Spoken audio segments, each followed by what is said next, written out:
जय श्री राम। आइए आगे सुनते हैं श्रीमद् भागवत महापुराण में। जिस प्रकार आकाश बिजली सहित बादलों से शोभायमान होता है, वैसे ही वह लोक मनोहर कामनियों की कांति से युक्त महात्माओं के दिव्य तेजों में विमानों से स्थान स्थान पर सुशोभित होता रहता है। उस बैकुंठ लोक में लक्ष्मी जी सुंदर रूप धारण करके अपनी विविध विभूतियों के द्वारा भगवान के चरण कमलों की अनेकों प्रकार से सेवा करती रहती हैं।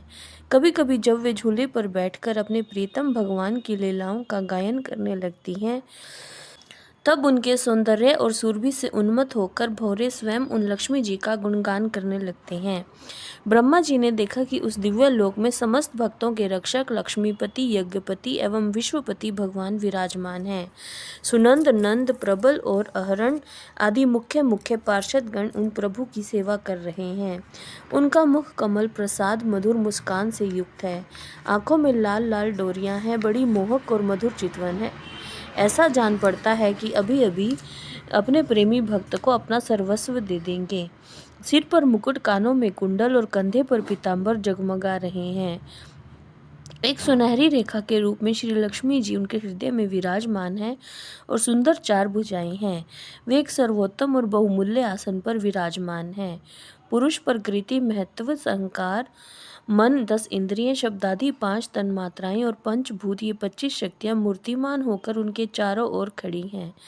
समग्र ऐश्वर्य, धर्म, कीर्ति, श्री, ज्ञान और वैराग्य, इन 6 नित्य सिद्ध स्वरूप भूत शक्तियों से वे सर्वदा युक्त रहते हैं। उनके अतिरिक्त और कहीं भी वे नित्य रूप से निवास नहीं करती। वे सर्वेश्वर प्रभु अपने नित्य आनंदमय स्वरूप में ही नित्य निरंतर निमग्न रहते हैं। उनका दर्शन करते ही ब्रह्मा जी का हृदय आनंद के उद्वेग से लबालब भर गया। शरीर पुलकित हो उठा, नेत्रों में प्रेमाश्रु छलक आए। ब्रह्मा जी ने भगवान के उन चरण कमलों में, जो परमहंसों के निवृत्ति मार्ग से प्राप्त हो सकते हैं, सिर झुकाकर प्रणाम किया।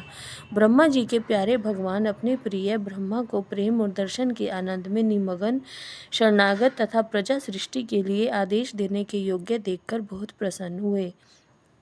उन्होंने ब्रह्मा जी से हाथ मिलाया और मंद मुस्कान से अलंकृत वाणी में कहा, ब्रह्मा जी, तुम्हारे हृदय में तो समस्त वेदों का ज्ञान विद्यमान है। तुमने सृष्टि रचना की इच्छा से चिरकाल तक तपस्या करके मुझे भली भांति संतुष्ट कर दिया है। मन में कपट रखकर योग साधन करने वाले मुझे कभी प्रसन्न नहीं कर सकते। तुम्हारा कल्याण हो, तुम्हारी जो अभिलाषा हो वही वर मुझसे मांग लो, क्योंकि मैं मुँह मांगी वस्तु देने में समर्थ हूँ। ब्रह्मा जी, जीवों के समस्त कल्याणकारी साधनों का विश्राम पर्यवसान मेरे दर्शन में ही है। तुमने मुझे देखे बिना ही उस सूने जल में मेरी वाणी सुनकर इतनी घोर तपस्या की है। इसी से मेरी इच्छा से तुम्हें मेरे लोक का दर्शन हुआ है। तुम उस समय सृष्टि रचना का कर्म करने में किम कर्तव्य विमूढ़ हो रहे थे। इसी से मैंने तुम्हें तपस्या करने की आज्ञा दी थी, क्योंकि निष्पाप तपस्या मेरा हृदय है और मैं स्वयं तपस्या का आत्मा हूँ।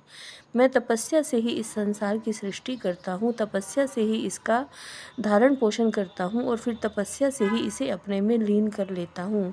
तपस्या मेरी एक दुर्लभ शक्ति है। जय श्री राम।